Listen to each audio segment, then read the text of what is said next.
ये तर आता परत एकदा निघालोय मी हॉस्पिटलला. रात्री आलो आणि मग झोपलो. जे ते डायरेक्ट दुपारी 1:15 वाजता उठलोय. अक्षरशः अजून पण असं सगळं मरगळल्यासारखं अंग झालेलं आहे माझं.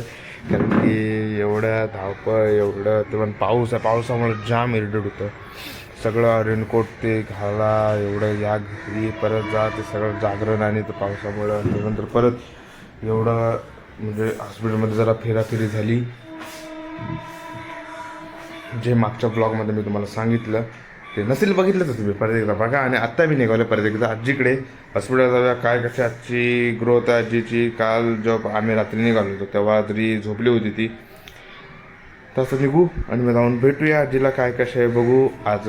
म्हणजे नीट व्यवस्थित आहे काय, कसं दुखतंय का अजून. म्हणजे दुखणार सामकाच दुखणार आहेच, त्याच्यात काय प्रश्नच नाही. पण आता जाऊन विचारूया नीट व्यवस्थित ती काय बोलते काय.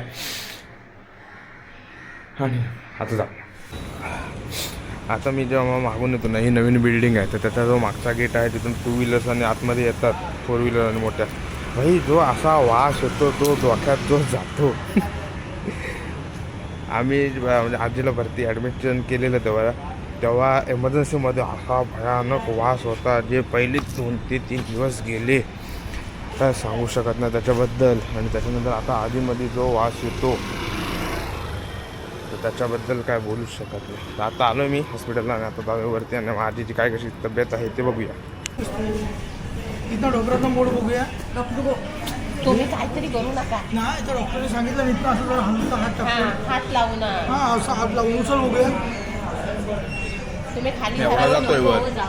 हो, खाली सपोर्ट द्या पायाला. खाली आणि इकडे ढोपरात द्या सांगितलं. ओ पेशंट, आपले मनोगत व्यक्त कसं वाटतंय? किती तास झाले ऑपरेशन करून? तिनं सांगितलं माहिती आहे पाय असा बघ इकडे घे असा. 1 2 3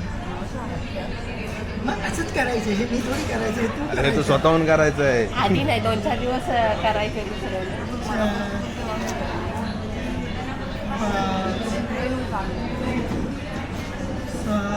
3 अशी ती पहिल्याची ऑटो होते माहिती आहे ना, ते कशी फिरवायचे पाय बी तशी ती नाही. ती मॅडम तुला इथनं उचल पाय डोकं उचल वरती. हां व्हेरी गुड. हे नाही फक्त हे ठेव खाली टेकाली टेकवायचंय खाली. उचल परत वरती. व्हेरी गुड स्वतःहून उचलते काय बोलतो? Very good. 3 उचल वरती. अरे हिला कोण बोलले इथं ऑपरेशन झालंय काल? उचल. ओ माय गॉड, असं वाटतच नाही की तिथं ऑपरेट झालं. त्या हिशोबात ती बोलते जे काय पायाची एक्सरसाइज करते. पायावर पाय घेऊन अशी अशी अशी अशी झोपली आहे ती. तर असं वाटतच नाही की त्याचं ऑपरेशन झालेलं आहे करून. तर आता मी जातो आत्ताकडं डबा आणायला. तर डबा आणला ना म्हणलं तिसरा मजला, सॉरी तिसरा मजला आणत पडलो मी. आता आत्ताकडे जातो जेवण आणायला. मग जेवण देईन आणि मग मी निघीन घरी. तर आपला पेशंट हा एकदम नीट व्यवस्थित आहे. तर तिच्यासाठी इंजेक्शन आणि आता काय काय आहे ते सगळं आता बघू आल्यावरती परत सांगतो मी तुम्हाला. आत्तेकडून डबा आणून दिला आणि आता आपण निघूया घरी.